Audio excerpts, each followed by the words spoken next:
Hello everyone, welcome to our YouTube channel. CTET and UPTET की previous year questions जिसमें कि हम child pedagogy and development से related topic wise questions को discuss कर रहे हैं। इस सीरीज़ का यह सेकंड वीडियो है। फ्रेंड्स, यदि आपने हमारा पिछला वीडियो नहीं देखा है तो आप उसको हमारे चैनल की प्लेलिस्ट में सर्च कर सकते हैं। साथ ही साथ यदि आप हमारे चैनल पर नए हैं तो सब्सक्राइब करना ना भूलें। साथ ही साथ आप हमारा टेलीग्राम चैनल भी ज्वाइन कर सकते हैं, जिसमें आपको सीटेट और यूपीटेट से रिलेटेड सभी ज़रूरी स्टडी मटेरियल उपलब्ध करवाए जा रहे हैं। फ्रेंड्स, स्टार्ट करते हैं आज की क्लास को। फर्स्ट क्वेश्चन आपके सामने है, तो पहला क्वेश्चन रीड करते हैं। वह अवधि जो वयस्कता की संक्रमण की पहल करती है उसे कहते हैं। ए मध्य बाल्यावस्था, बी पूर्व क्रियात्मक अवधि, सी बाल्यावस्था की समाप्ति या किशोरावस्था। The period that initiates the transition to adulthood is called middle childhood, pre operative period, end of childhood या फिर एडोलसेंस। पिछले क्लास में हम डिस्कस कर चुके हैं various stages of development and growth of the body. तो पहली स्टेज होती है इन्फेंसी, जिसके बाद आती है चाइल्डहुड, चाइल्डहुड के बाद आता है एडोलसेंस, उसके बाद में आता है एडल्टहुड। तो यहाँ पे यही पूछा गया है, ऐसा पीरियड जिसमें एक व्यक्ति एडल्टहुड वयस्कता की ओर अग्रसर होता है। तो आंसर हो जाएगा किशोरावस्था। ऑप्शन डी इसका करेक्ट आंसर है। किशोरावस्था की अवधि में वयस्कता के संक्रमण की पहल होती है। इस अवस्था में क्या होता है, शारीरिक, मानसिक, सामाजिक सब तरह के बदलाव आते हैं एक व्यक्ति के अंदर। तो बालक जो होता है दोनों अवस्थाओं में रहता है, ना तो उसे बालक समझा जाता है, ना ही पूरी तरह से एडल्ट यानी कि प्रौढ़ समझा जाता है। सो किशोरावस्था की ही ये अवस्था होती है जिसमें एक व्यक्ति परिपक्वता की ओर अग्रसर होता है। तो option D is the correct answer for question number 1। आते हैं सेकंड क्वेश्चन की ओर। विकास की कौन सी अवस्था तनाव एवं तूफान की अवस्था कही जाती है? एक बहुत फेमस कोटेशन स्टेटमेंट कहा जाता है इसे। Age of stress and storm, which stage is called the age of stress and storm? Option A पढ़ते हैं शैशवावस्था, ऑप्शन बी बाल्यावस्था, सी किशोरावस्था या डी प्रौढ़ावस्था। इंग्लिश के ऑप्शंस देख लेते हैं। First A infancy, B childhood, C adolescence या फिर D adulthood. So age of stress and storm ये एक फेमस स्टेटमेंट है स्टैनली हॉल का। स्टैनली हॉल स्टैनली हॉल ने यह स्टेटमेंट दिया था कि किशोरावस्था एडोलेसेंस बड़े तनाव, तूफान एवं संघर्ष का काल होता है।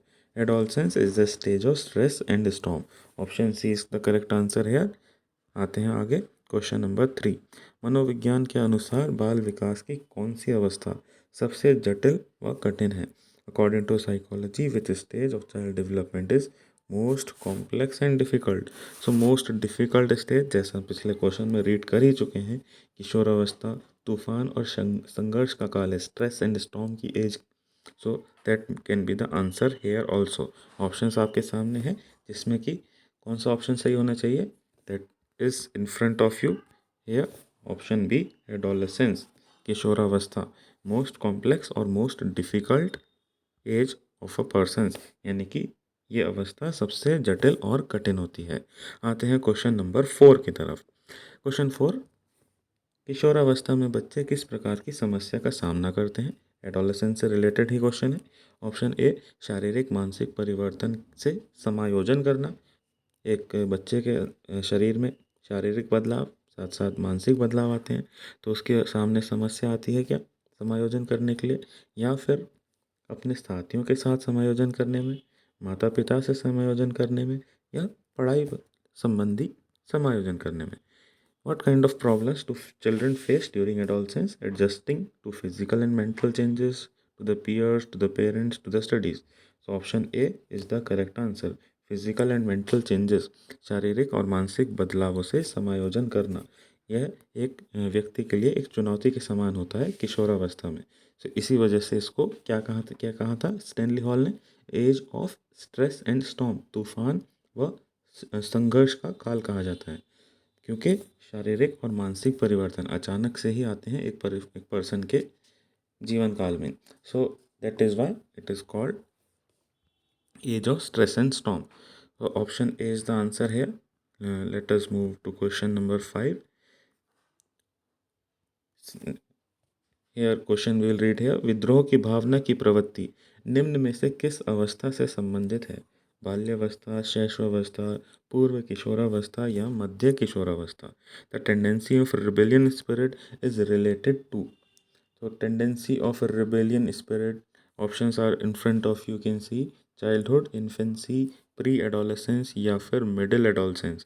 तो विद्रोह की भावना किस में आती है? जैसा कि हम एडोलेसेंस को ही डिस्कस कर रहे हैं, यहाँ पे एडोलेसेंस से रिलेटेड दो ऑप्शंस दिए गए हैं, पूर्व किशोरावस्था और मध्य किशोरावस्था। तो विद्रोह की भावना किस में आती है? Option C is the answer here, पूर्व किशोरावस्था में विद्रोह की भावना की प्रवृत्ति उजागर हो जाती है। सो ये प्रबल भावना होती है, यानी कि किसी भी प्रकार का प्रतिबंध यदि लगाया जाए तो उस बच्चे के अंदर विद्रोह की ज्वाला फूट पड़ती है। ओके, यहाँ पे एक फेमस स्टेटमेंट है कोलसनिक का। क्या स्टेटमेंट है? कि किशोर प्रौढ़ों को अपने मार्ग में बाधा समझते हैं। एडोलसेंट्स अपने बड़ों को, अपने एडल्ट्स को क्या समझते हैं? मार्ग में बाधा, एक रुकावट। तो वो अपनी स्वतंत्र का लक्ष्य प्राप्त करने के लिए विद्रोह की भावना उनमें जाग जाती है। पूर्व किशोरावस्था, pre adolescence, option number C is the answer देव। आते हैं क्वेश्चन 6 में। हॉल का सिद्धांत निम्न में से किसकी व्याख्या करता है? बुद्धि की प्रकृति, अधिगम में अभिप्रेरण की भूमिका, मूल्यों का विकास या किशोरावस्था का विकास? Hall's theory explain what? Nature of intelligence, role of motivation, development of values या डेवलपमेंट ऑफ एडोलेसेंस? तो हॉल्स थ्योरी इन चारों में से किसको या एक किस पर्टिकुलर को एक्सप्लेन करती है? तो यहाँ पे ऑप्शन नंबर डी ही है, halls theory development of adolescence को ही एक्सप्लेन करती है। आते हैं अगले क्वेश्चन की तरफ। क्वेश्चन नंबर 7, विकास की किस अवस्था में बुद्धि का अधिकतम विकास होता है? बाल्यावस्था, शैशवावस्था, किशोरावस्था या प्रौढ़ावस्था? तो मैक्सिमम डेवलपमेंट इंटेलिजेंस का कब होता है? यहाँ पे पूछा गया है चाइल्डहुड, इन्फेंसी, एडोलसेंस या फिर एडल्टहुड में। तो इंटेलिजेंस यानी कि मैच्योरिटी से रिलेटेड है, तो मैच्योरिटी कब आने लगती है? At the age of adolescence. Adolescence के दौरान इसका अधिकतम विकास होता है, और ये विकास जब पूरा हो जाता है तो क्या कहा जाता है? एक व्यक्ति या एक बच्चा जो होता है वो पूरी तरह मैच्योर हो जाता है, और फिर उसके बाद उसको एक एडल्ट कहा जाता है at the age of 18 to 19 years. तो एडोलेसेंस के यानी कि किशोरावस्था की अवस्था में बुद्धि का अधिकतम विकास होता है। Option C is the correct answer, adolescence. Question number 8, किशोरावस्था में संवेगों की तीव्रता किस प्रकार प्रकट होती है? प्रतिकूल पारिवारिक संबंध, व्यवसाय की समस्या, नई परिस्थिति के साथ समायोजन या उपरोक्त सभी? So how is the intensity of emotions manifested in adolescence? Adverse family relation, business problem, adjustment to new situations या फिर ऑल ऑफ द अबव? तो यहाँ पे पूछा गया है कि संवेग, इमोशंस किस प्रकार प्रकट होते हैं या इनकी तीव्रता किस प्रकार प्रकट होती है? तो एक किशोरावस्था में जो व्यक्ति होता है वो नए नए प्रकार की परिस्थितियों में उनका सामना करता है, तो उसके साथ क्या समस्या आती है? परिस्थितियों के अकॉर्डिंग खुद को एडजस्ट करने में उसको परेशानियाँ आती हैं। तो परिस्थितियाँ इन जितने भी यहाँ ऑप्शंस दिए गए हैं, ये कुछ भी परिस्थितियाँ एक व्यक्ति के जीवन में आम तौर पर आती हैं, जैसे कि फैमिली रिलेशंस, एडवर्स या फिर business problem, adjustment to new situation. ये सभी सिचुएशंस इमोशंस को मैनिफेस्ट करती हैं, यानी कि इमोशंस को प्रकट करने में मदद करती हैं। तो उपरोक्त सभी, option D is the answer है। आते हैं क्वेश्चन नंबर 9, माँ बाप के साय से बाहर निकलकर अपने साथी बालक की संगति को पसंद करना संबंधित है किशोरावस्था, पूर्व किशोरावस्था, उत्तर बाल्यावस्था या शैशवावस्था? To like the company of your fellow children by moving away from parents is related to. तो यहाँ पे क्या ऑप्शन होना चाहिए? Option number B is the answer here, early adolescence at the age of 9 to 12 years, या more specific बोला जाए तो 11 से 12 साल की एज में, जो जो कि उत्तर बाल्यावस्था कह सकते हैं, लेट चाइल्डहुड या फिर अर्ली एडोलसेंस भी उसको ही बोलते हैं। इस आयु वर्ग के बालक 11 से 12 साल के बीच जो बालक होता है वो अपने साथियों की संगत, उनके साथ रहना पसंद करता है अपेक्षा की अपने माता पिता के। सो अर्ली एडोलसेंस, पूर्व किशोरावस्था is the answer of question number 9। आते हैं क्वेश्चन 10 के ऊपर। मानसिक परिपक्वता को की ऊंचाइयों को छूने के लिए प्रयत्नरत रहना संबंधित है। किशोरावस्था, प्रौढ़ावस्था, पूर्व बाल्यावस्था या उत्तर बाल्यावस्था। Striving to achieve mental maturity is related to. So यहाँ पे चारों ऑप्शंस आपके सामने हैं, जिनमें कि adolescence is the correct answer. Maturity, mental maturity हम पहले भी इसी वीडियो में डिस्कस कर चुके हैं, आगे दोबारा डिस्कस फिर से करने का कोई लाभ नहीं है। Question number 11। निम्नलिखित अवधि में किस में शारीरिक वृद्धि एवं विकास तीव्र गति से घटित होता है? शारीरिक वृद्धि होती है, साथ ही साथ विकास तीव्र गति से होता है। मध्य बाल्यावस्था और किशोरावस्था में, या फिर किशोरावस्था और वयस्कता में। ऑप्शन सी शैशवावस्था और प्रारंभिक बाल्यावस्था में, या प्रारंभिक और मध्य बाल्यावस्था में। Maximum development of the body, that is physical growth and development. So that option number C is the answer here, infancy and early childhood. यहाँ पे क्वेश्चन क्या है? शारीरिक वृद्धि, मानसिक नहीं। मानसिक, इंटेलिजेंस, मैच्योरिटी वो सब किशोरावस्था आएगा, लेकिन यहाँ पूछा है शारीरिक वृद्धि और विकास, तो ऑप्शन सी शैशवावस्था और प्रारंभिक बाल्यावस्था। इसमें शारीरिक वृद्धि जो होती है तीव्र गति से होती है, विशेषकर जन्म से लेकर 3 वर्ष की आयु, 0 to 3 years ऑफ एज। इस दौरान शारीरिक विकास की गति बहुत ज़्यादा रहती है प्रथम 3 वर्षों में। ठीक है, so this is the answer है अर्ली चाइल्डहुड, प्रारंभिक बाल्यावस्था और इन्फेंसी। आते हैं क्वेश्चन नंबर 12 की तरफ। निम्न में से कौन सा विकास का एक प्रमुख नियम है? मानसिक विकास से भिन्नता का नियम, अनियमित विकास का नियम, द्रुतगामी विकास का नियम, कल्पना और संवेगात्मक विकास का नियम। Which is a major law of physical development, law of differentiation from mental development, law of irregular growth, law of rapid development, law of relation between imagination and emotional development. तो यहाँ पे option number B, law of irregular growth, अनियमित विकास का नियम, ये क्या है? एक प्रमुख नियम है शारीरिक विकास से जुड़ा हुआ।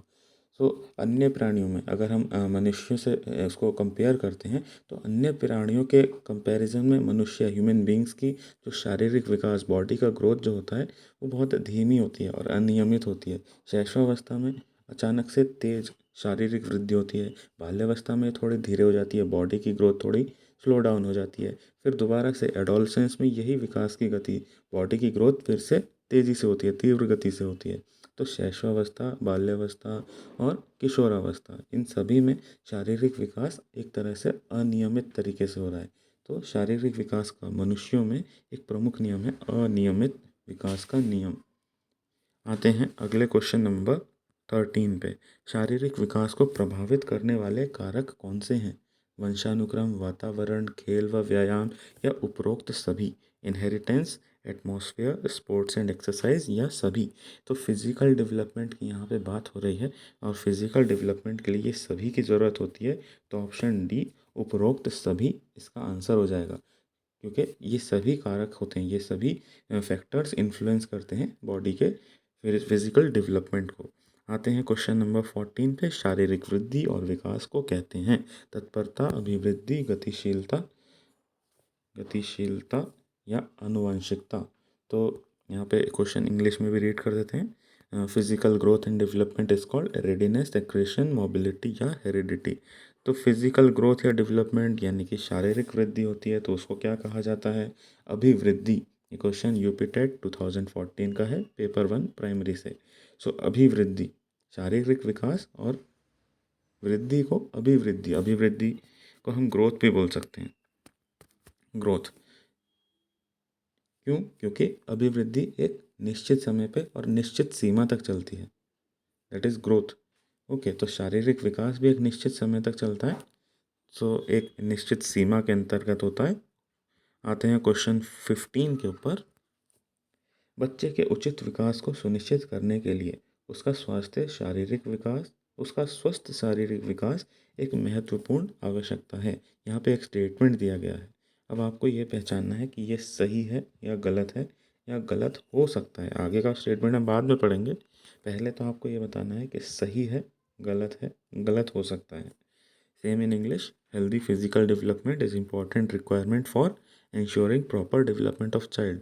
सो यहाँ पे पूछा क्या है कि हेल्दी डेवलपमेंट, फिजिकल डेवलपमेंट अगर प्रॉपरली स्वस्थ शारीरिक विकास करना है तो इसके लिए क्या एक इम्पॉर्टेंट रिक्वायरमेंट है, क्या एक महत्वपूर्ण आवश्यकता है बच्चे के उचित विकास को सुनिश्चित करने के लिए, क्या ये एक इम्पॉर्टेंट ज़रूरत है for physical development of the body? तो आंसर है yes it is right, yes it is right. तो गलत है वाले ऑप्शंस तो यहाँ पे ऐसे ही एलिमिनेट हो जाते हैं। शारीरिक विकास एक महत्वपूर्ण आवश्यकता है, किसके लिए? एक बच्चे के उचित विकास के लिए। तो ये ऑप्शन सही है, स्टेटमेंट सही है। तो ऑप्शन बी, सी और डी तो ऐसे ही एलिमिनेट हो जाते हैं। अब हमें इसका कारण पहचानना है, तो अब आगे का स्टेटमेंट अब पढ़ते हैं। ऑप्शन ए में दिया गया है क्योंकि विकास क्रम में शारीरिक विकास सबसे पहले आता है।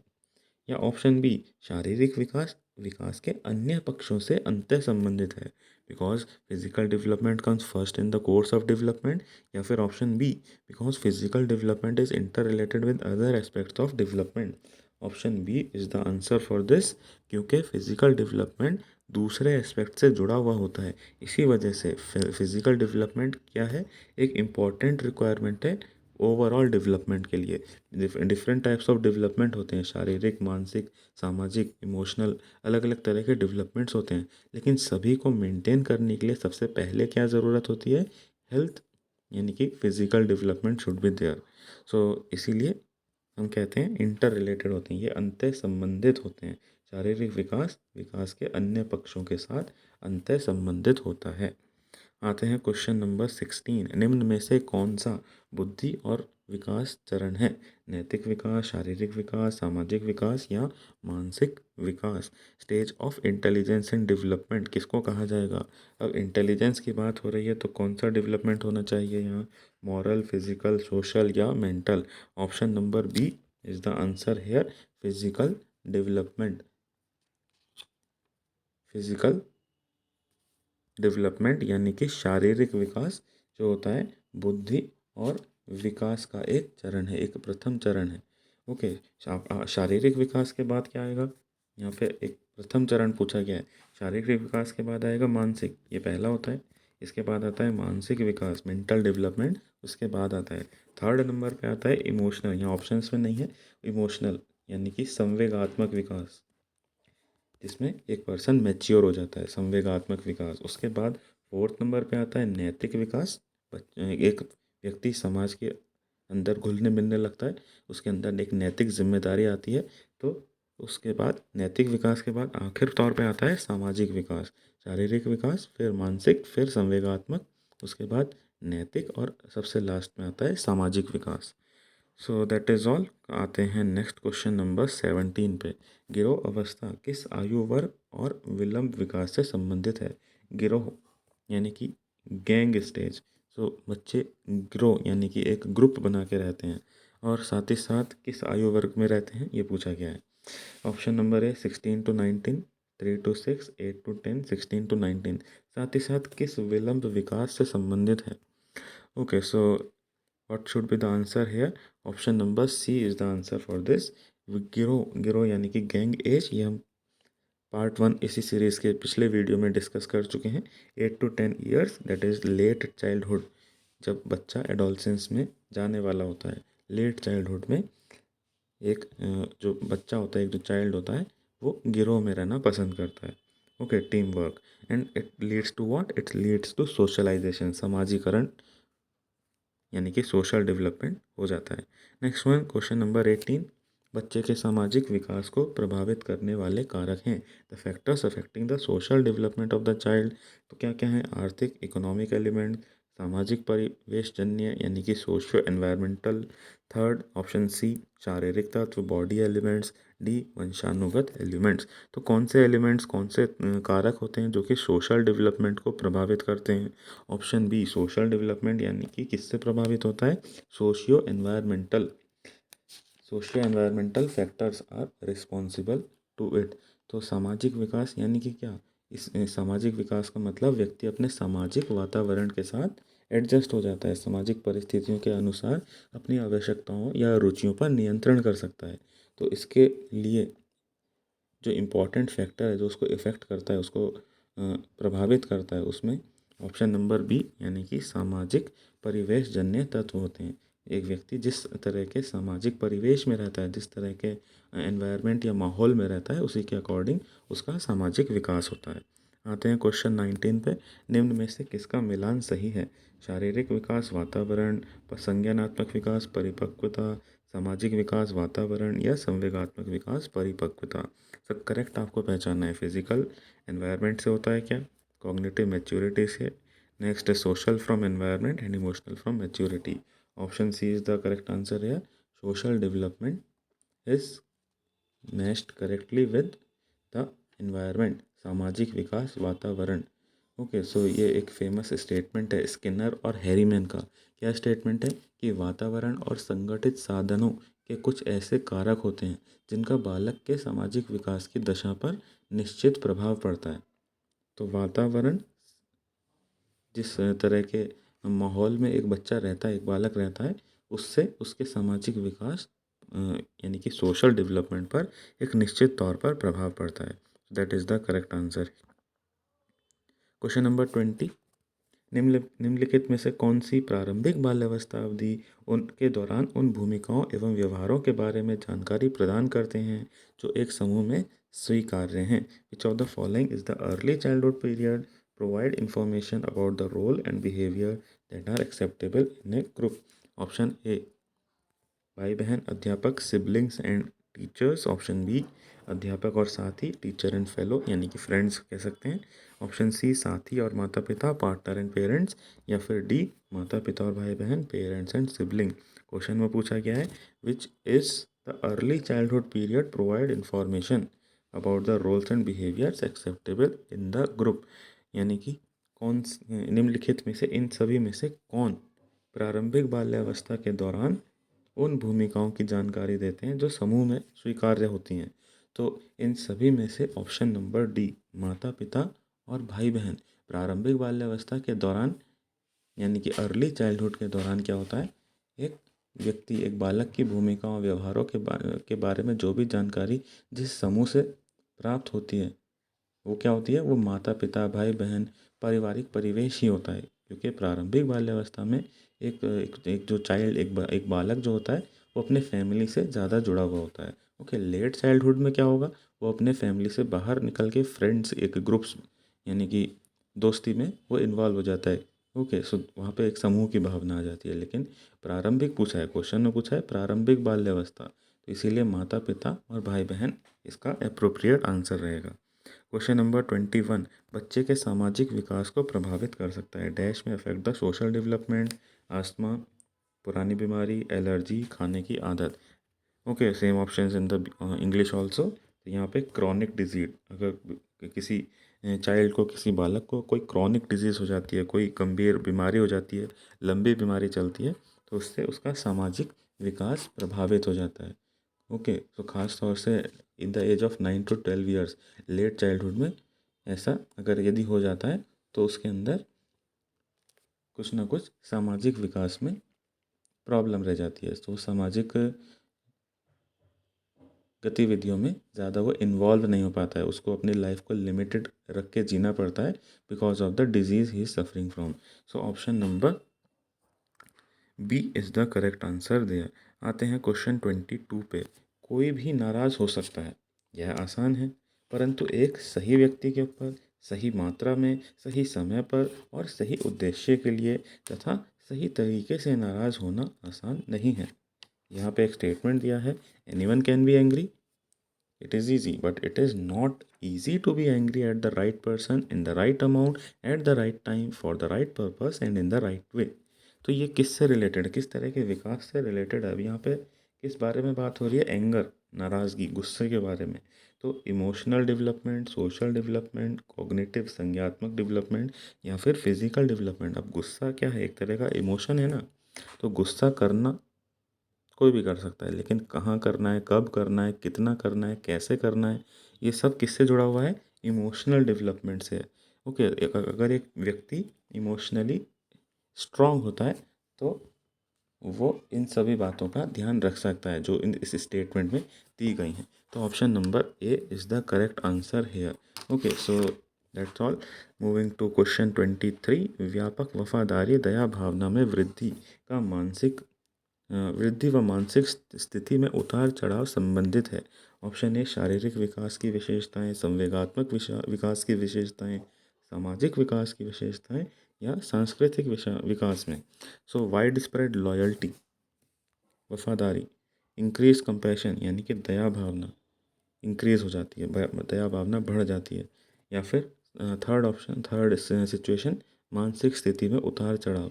तो ये सारी चीज़ें फीलिंग्स से रिलेटेड आ रही हैं, all are related to some feelings. इसीलिए ये किसके कैरेक्टरिस्टिक या फीचर होंगे?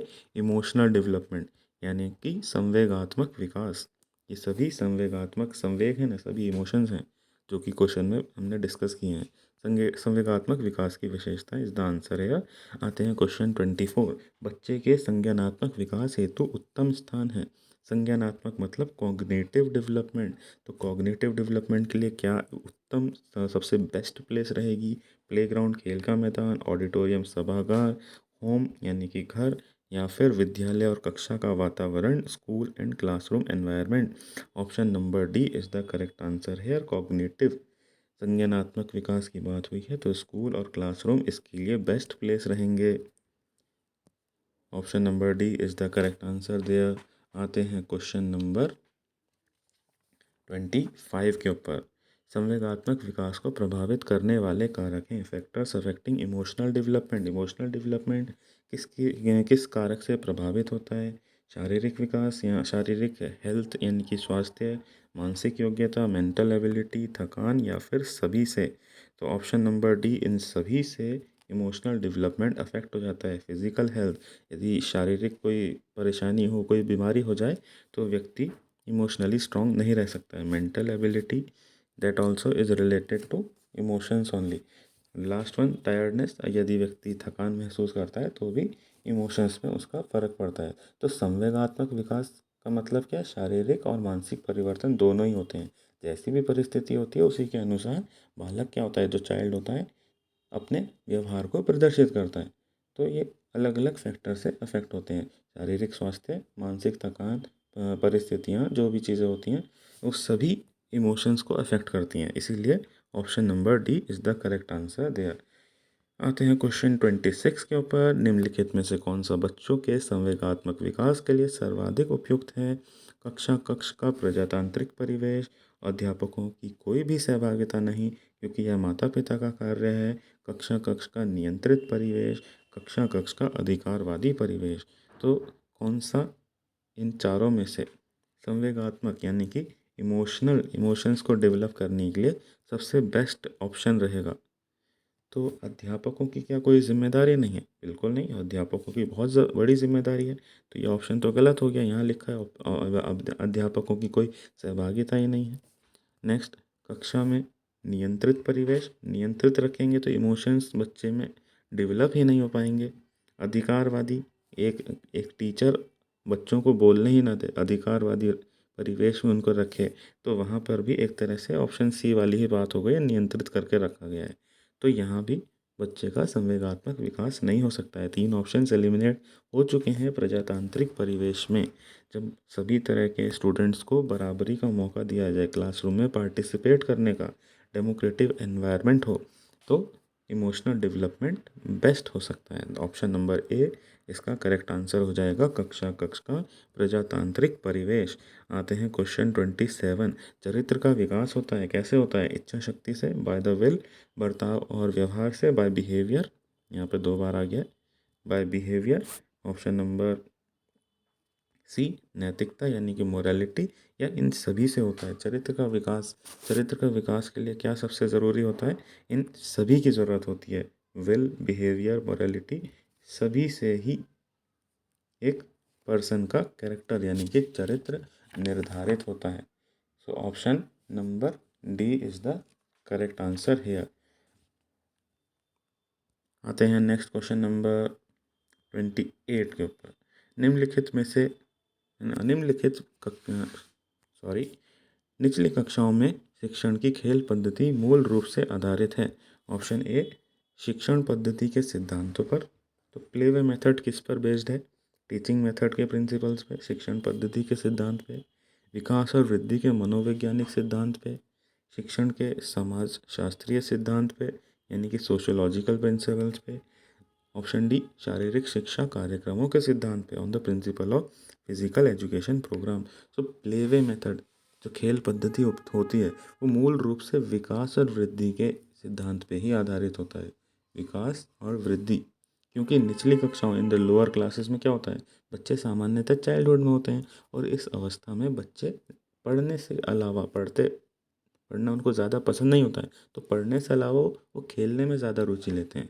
इसलिए छोटे बच्चों को पढ़ाने के लिए खेल पद्धति का प्रयोग किया जाता है, जो किस सिद्धांत पे बेस्ड है, साइकोलॉजिकल प्रिंसिपल्स पे बेस्ड है, जो कि ग्रोथ ऑफ डेवलपमेंट से रिलेटेड होते हैं।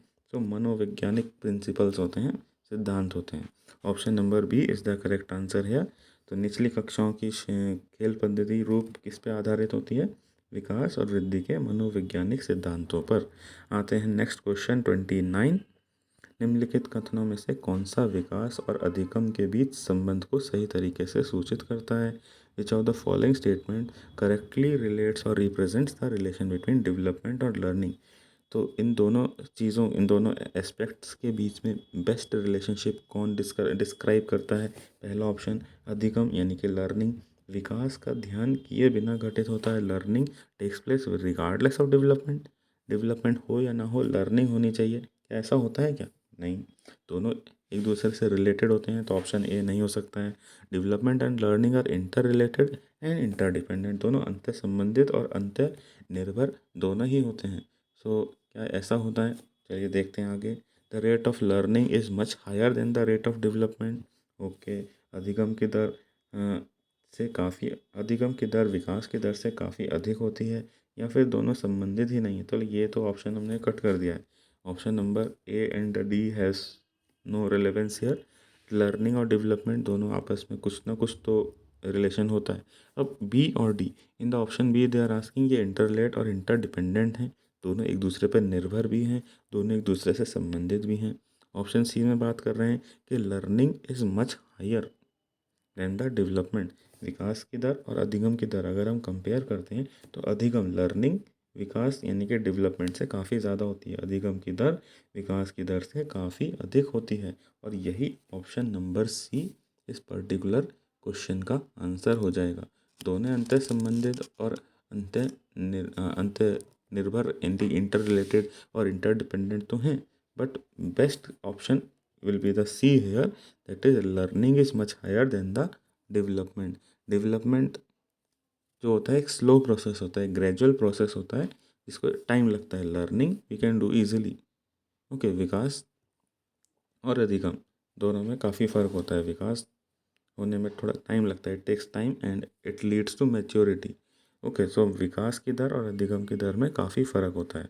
आते हैं क्वेश्चन नंबर 30 पे। For a teacher dealing with A class of mixed age group learners the knowledge of dash is most important. मिश्रित आयु वर्ग वाले शिक्षार्थियों की कक्षा से व्यवहार रखने वाले शिक्षक के लिए अब एक ऐसी क्लास है जहाँ पे मिक्स्ड एज के स्टूडेंट्स हैं, मिश्रित आयु वर्ग है, तो वहाँ के टीचर के लिए सबसे इम्पोर्टेंट क्या हो जाएगा?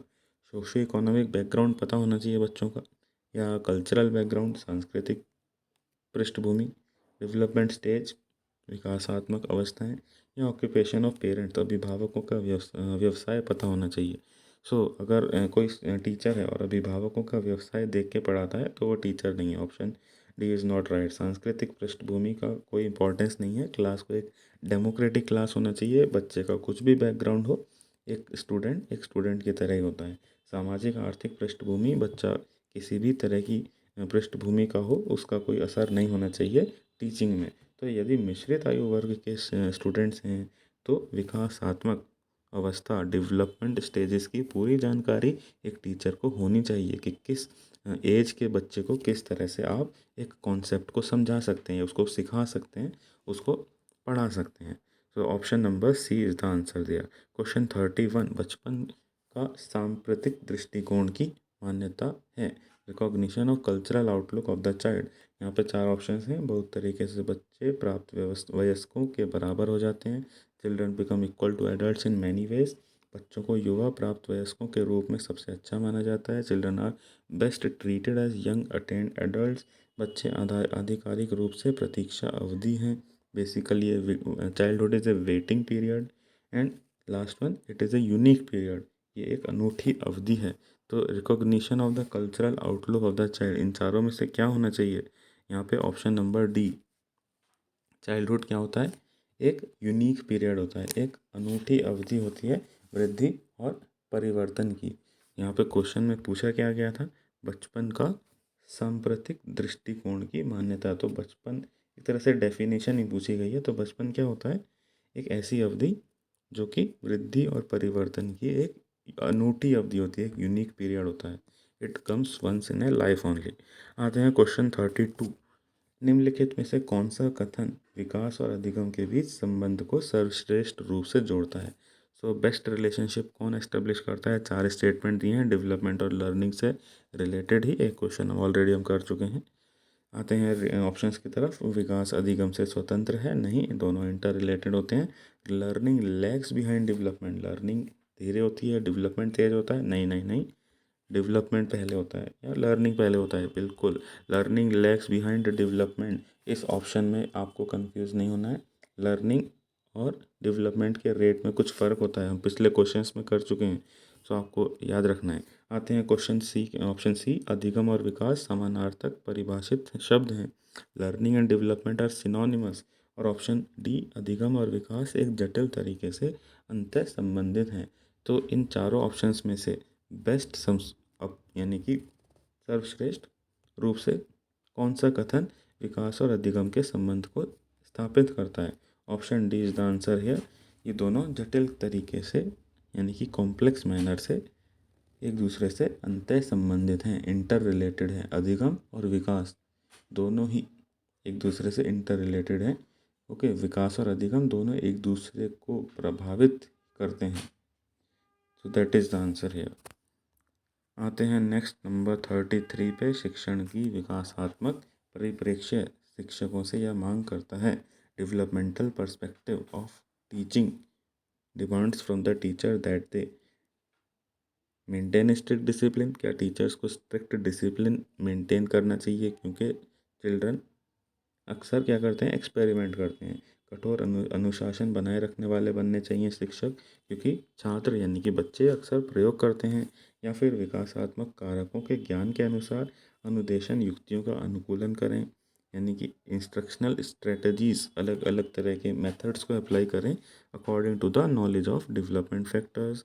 या फिर विकासात्मक अवस्था, विभिन्न विकासात्मक अवस्था, अलग अलग डेवलपमेंट स्टेजेस वाले बच्चों के साथ समान रूप से व्यवहार करें। ऐसा तो पॉसिबल नहीं हो पाएगा। ओके, नेक्स्ट वन, इस प्रकार का अधिगम उपलब्ध कराएं जिसका परिणाम केवल संज्ञानात्मक क्षेत्र में हो, यानी कि सिर्फ कॉग्निटिव डेवलपमेंट ही हो पाए, ऐसी भी लर्निंग कराई जाए। तो यह भी नहीं होना चाहिए शिक्षा का मतलब सिर्फ कॉग्निटिव डेवलपमेंट नहीं है, ओवरऑल डेवलपमेंट होना चाहिए। तो लास्ट 2 ऑप्शंस तो बिल्कुल नहीं हो सकते हैं। आते हैं फिर से क्वेश्चन की तरफ। क्या पूछा है? तो डेवलपमेंट पर्सपेक्टिव टीचर से क्या डिमांड करता है? क्या वो स्ट्रिक्ट डिसिप्लिन मेंटेन करके रखें या फिर ऐसी स्ट्रेटजी अपनाएं जो किसके अकॉर्डिंग हो? डेवलपमेंट फैक्टर्स के अकॉर्डिंग हो।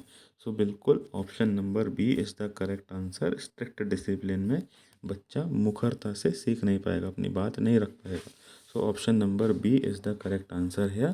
शिक्षण का विकासात्मक परिप्रेक्ष्य शिक्षकों से क्या मांग करता है?